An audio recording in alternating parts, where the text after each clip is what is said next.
everyone, welcome back to Sweet Valley with a little more Snark. This is book 43, and it must be a very special book because it is about Elizabeth's first kiss.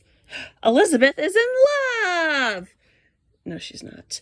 What's funny about this one is this is just a random run-of-the-mill regular series book, and Jessica's first kiss. She gets a super edition book, but I feel like she'd already kissed a boy. I'm not too sure. So Elizabeth said, not such a big deal. It's a kiss on the cheek, but she is in 6th grade. And more scandalous than the kissing cheeks is her and Todd were holding hands, which is kind of a big deal for 6th graders because 6th graders still have cooties.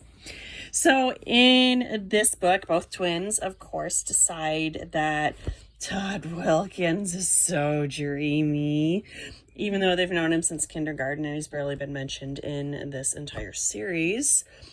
Elizabeth decides that she needs to start dressing and looking and acting more like Jessica, which doesn't make sense, but she, on the cover, we can see her wearing Jessica's shirt and Jessica's hairdo and Jessica's makeup, and she has some really sleepy looking eyes. I'm concerned there. I think she needs to go to bed a little earlier.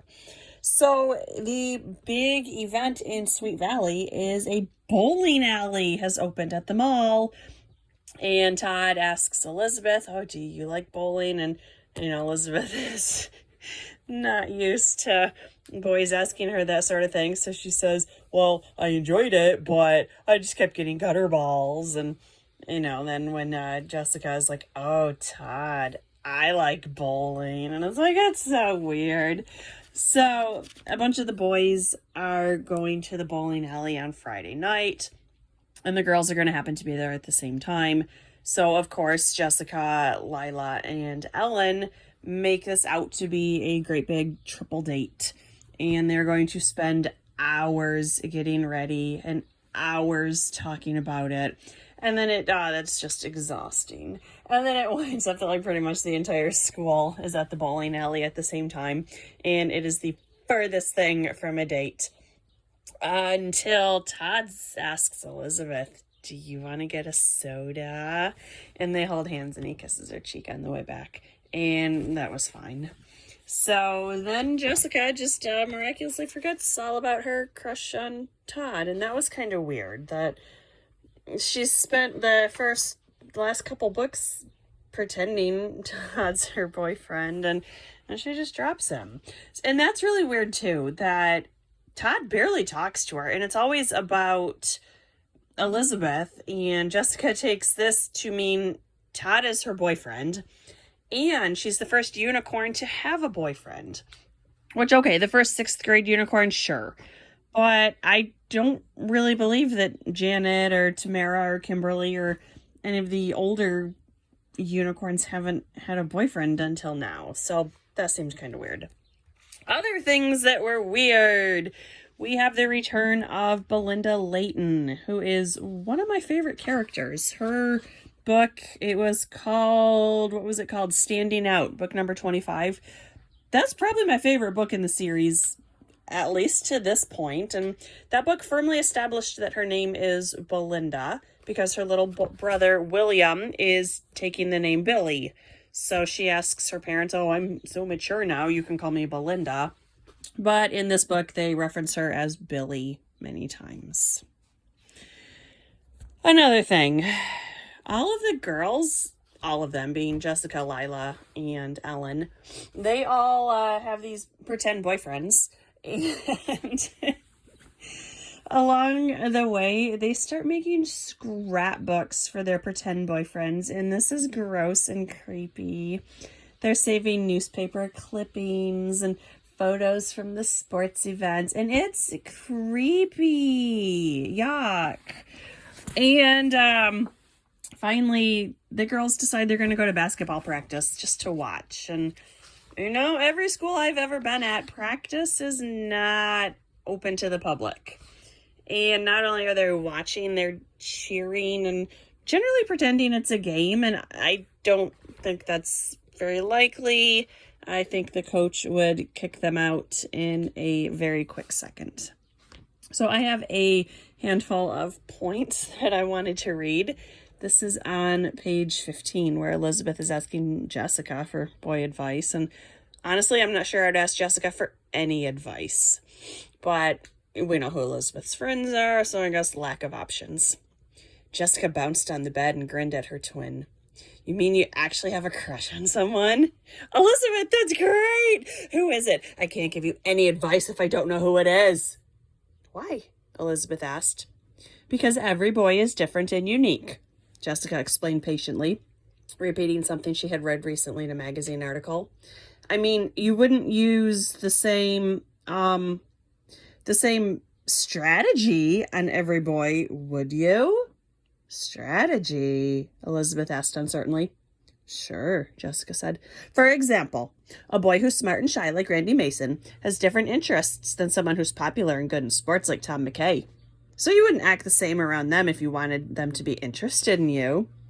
Elizabeth was looking terribly confused. I don't know. Would I? Elizabeth, you should always act the same because you should act like yourself. Your sister's giving you terrible advice and you need to run. So, and then on the next page, Jessica, if you wanted to get Randy interested in you, you might buy one of those computer magazines he's always reading and impress him with how much you know about computers. If you were after Tom, you'd let him know that you're really crazy about basketball.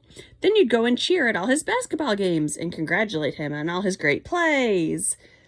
And that's terrible advice. This reminds me of Babysitter's Club 37, Dawn and the Older Boy, where she pretends she's interested in cars and she absolutely is not. So, terrible advice. Ladies, be yourselves. So then the girls get new clothing, and this is Jessica on page 35. I think I'll wear it tomorrow with my lavender sweater. Thanks, Elizabeth. Todd is going to love it, Jessica said, thinking of the admiring look that would cross his face when he saw her in that beautiful purple skirt. Jessica, he's not going to notice. You could wear anything you wanted. You could shave your head bald and he would not notice. You're giving this little boy too much credit. 47. Jessica's crush on Todd was now all anyone was talking about at Sweet Valley Middle School. Again, I don't believe this. Is their school? I mean, do they have like 5 kids in this entire school? No one cares. Okay, so that's about all we got to say about that one. And then page 90. This is Elizabeth. She's been passive-aggressive enough, and it's time for full aggression. It's none of your business who I like, Elizabeth said furiously, her fists clenched. Tell those unicorns to stop spreading rumors about me. She leaned forward, her blue-green eyes flashing with anger. Or I'm never speaking to you again.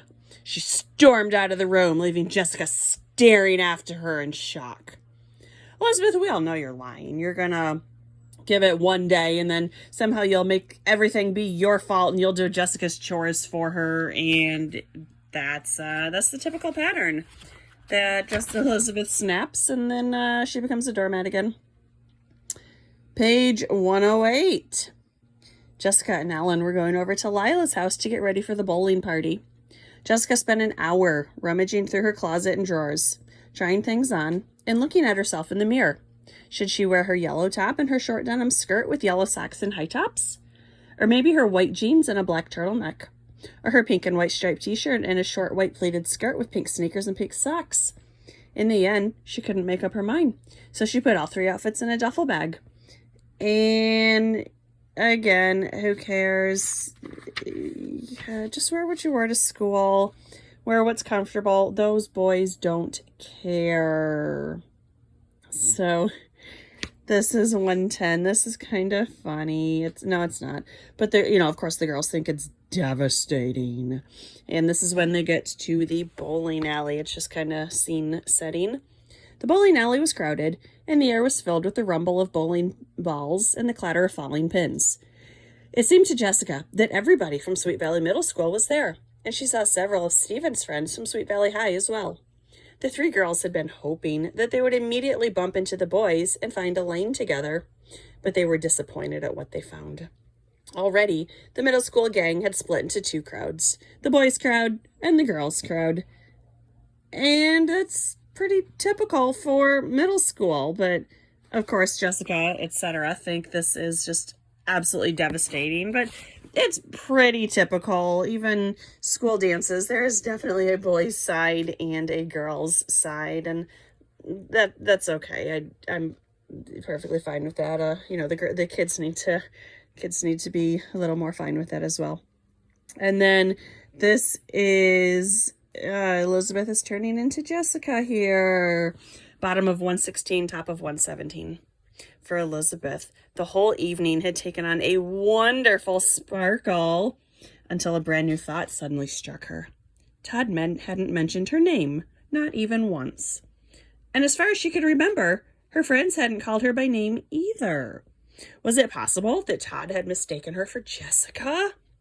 After all, she had told him the other day that she wasn't a good bowler.